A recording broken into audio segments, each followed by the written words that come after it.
Hello friends, so this is the current price chart of GMHS stock or Gamehouse Holding INC. The reason for looking at this particular stock is this big price gap up, and then the stock suddenly turns volatile after testing the upper end of the range. So when we are looking at this particular stock, first of all, we do not have enough data to talk about. Number two, whatever data we have clearly indicates a huge volatility, which is clearly visible in the chart.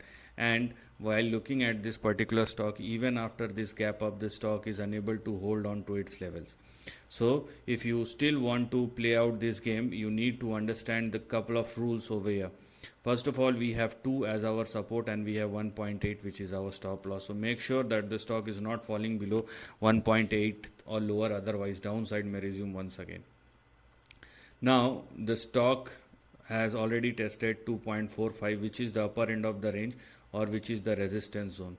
So right now what is active is this highlighted section, and that is what you need to look at moving forward. So if you want to find something over here, one thing is very clear, that the stock must surpass and sustain above 2.45 once again. So you have to wait for the breakout to happen at or above 2.45 if you are waiting for something big on the upside, because if this particular trend does not work out, and these kind of stocks, what will happen, that it may start moving higher than people jumped into it, and then it suddenly turns volatile and the stock started falling down once again and people get trapped. This is a very common phenomena.